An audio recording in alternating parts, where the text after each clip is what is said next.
কাককে জিজ্ঞেস করে গলদা চিংড়িটা তুমি রিন্টুর পাতে দিলে বৌমা? নীলিমা দেবীর রাগী গলা শুনে আপনা থেকেই মাথা নিচু হয়ে গেল রাকার। যবে থেকে তার চাকরিটা গেছে সেদিন থেকে অপমান আর গঞ্জনা নিত্য সঙ্গী। বিদেশে বসবাসকারী অনিমেষের দাদা বৌদির আগমনে বাড়িতে এই কদিন একটু ভালো খাওয়া দাওয়ার আয়োজন করা হয়েছে। সকাল থেকেই রান্নাঘরে রাখা শাশুড়ির নির্দেশ অনুযায়ী একের পর এক রান্না সারছিল। সুস্বাদু পদগুলো শোভা পাচ্ছিল ডাইনিংয়ে। ভোর হতে না হতেই দরজা ধাক্কা দিয়ে তুলে শাশুড়ি অনিমেষকে বাজারে পাঠিয়েছিল। বড় ছেলে বউয়ের আগমন উপলক্ষে বাজার তুলে আনার নির্দেশ দিয়েছিল। অনেকগুলো টাকাও দিয়েছিল হাতে। অথচ এমনিতে অভাবের সংসারে খাবার চালটুকু ফুরিয়ে গেলেও শাশুড়ির হাত দিয়ে টাকা গলে না। যে করেই হোক অনিমেষকে সবটা ম্যানেজ করতে হয়। মাস ছয়েক আগেও পরিস্থিতি এমনটা ছিল না। অনিমেষ রাকা দুজনের আয়ে সচ্ছলভাবে চলে যেত সংসার। কিন্তু পিঙ্কির মা হঠাৎ গ্রামে বাড়ি করে কাজ ছেড়ে চলে যাওয়ার পরই ঘটল বিপদ। ছোট্ট রিন্টুর দেখভালের লোক খুঁজতে খুঁজতে গলদঘর্ম হয়ে যাচ্ছিল দুজনে। শাশুড়ি মা বাড়িতে বসে থাকলেও ছেলে সামলাবেন না কিছুতেই। তার নিজের কাজ আছে, পাড়া বেড়ানো আছে, সিরিয়াল দেখা আছে। এত কাজ সেরে বাচ্চা ছেলে দেখা সম্ভব? অফিসে যেতে দেরি, রাকার কাজকর্মেও ভুল হতে লাগলো। ফলাফল কয়েক মাসের মধ্যে কোম্পানি পিঙ্ক স্লিপ ধরিয়ে দিল। অনেক চেষ্টা করেও চাকরি বাঁচাতে পারল না রাকা। সেই থেকে অভাব নিত্য সঙ্গী। একার আয়ে অনিমেষ সব কিছু টেনে উঠতে পারে না। রাকার চাকরি যাওয়ার পর থেকে নীলিমা দেবীর মুখ গোমড়া। রিন্টুকে একদম দেখতে পারেন না। কথায় কথায় মুখ ঝামটা, খাওয়া দাওয়া নিয়ে খোটা। বাচ্চা ছেলে এত কি বোঝে? বরাবর সচ্ছলতাই মানুষ, অভাব কি বুঝতে পারে না? যখন তখন এটা ওটা খাওয়ার জন্য বায়না করে। নিজের পেনশনের টাকায় নীলিমা দেবী ঘরে বাদাম চিট, চকোলেট, চানাচুর এনে রাখেন। ছোট্ট রিন্টু একদিন একটা বাদাম চিট বের করে খেয়ে নিয়েছিল। শাশুড়ি চোখে পড়ে যাওয়ায় সে কি অশান্তি! এখন থেকেই চোর তৈরি হচ্ছে, সামলে রেখো বৌমা, নইলে দেখবে বড় হয়ে কোনোদিন চুরির দায়ে জেলে যাবে। সেদিন ছেলের ছোট্ট নরম পিঠে দুমদাম কয়েক ঘা দিয়েছিল। পরে ছেলেকে কোলে নিয়ে নিজের অপারগতার কথা ভেবে কেঁদেই যাচ্ছিল।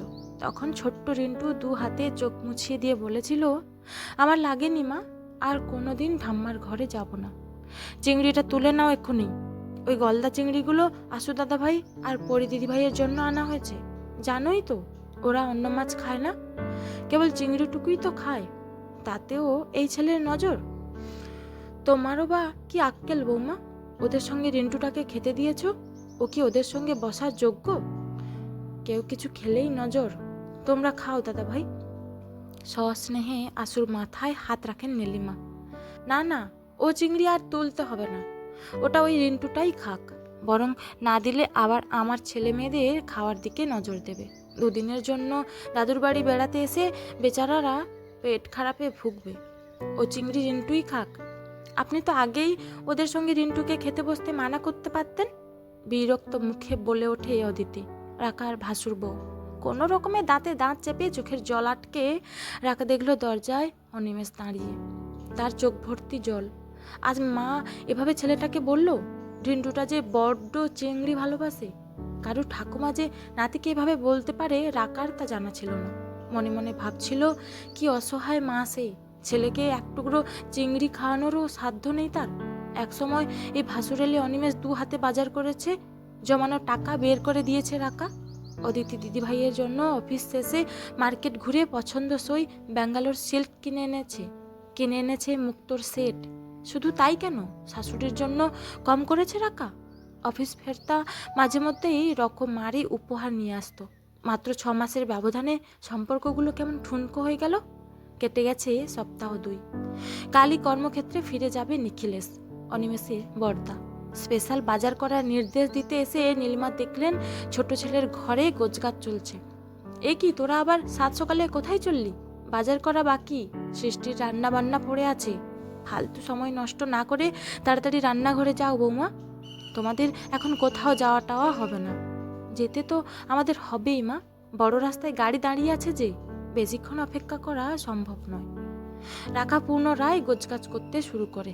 মানে, কোথায় যাচ্ছ তোমরা? বিরক্তিতে ভ্রু কুচকান নীলিমা। জানো না কাল বড় খোকা বিদেশ চলে যাচ্ছে, রান্নাবান্নাগুলো করবে কে? সে আপনি যা ভালো বুঝবেন তা করবেন। চাইলে বড় দিদিভাইও আপনাকে সাহায্য করতে পারে। তুমি থাকতে অদিতি আমায় সাহায্য করবে? আমি রান্না করব? তোমার মাথা ঠিক আছে তো বৌমা? একদম মা। আর তো আমরা থাকছি না, তাই আমার ওপর নির্ভরশীলতা কাটানোই ভালো হবে আপনার পক্ষে। চলে যাচ্ছি এ বাড়ি ছেড়ে চিরদিনের মতো। ভালো থাকবেন মা। ব্যঙ্গের হাসি ফুটে ওঠে নীলিমা দেবীর ঠোঁটে।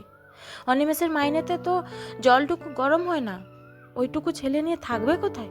বস্তিতে? আমি একটা চাকরি পেয়েছি মা, আগেরটা থেকে অনেক ভালো। 3 গুণ মাইনে, সঙ্গে ফুল ফার্নিশড ফ্ল্যাট। আপনার নাতি ঠিকঠাকই মানুষ হবে।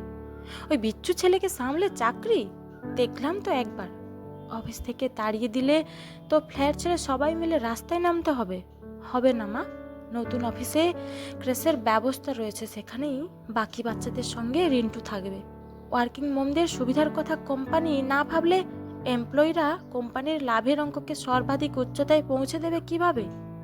কোনো কিছুতেই কাজ হচ্ছে না দেখে নীলিমা দেবী তাঁর মুখ্যম অস্ত্র ছাড়েন। বউয়ের ফ্ল্যাটে থাকবি তুই? লজ্জা করবে না? রাকা আমায় ভালোবাসে মা, দুজনে মিলে আমরা ঠিক সংসার গড়ে নেব।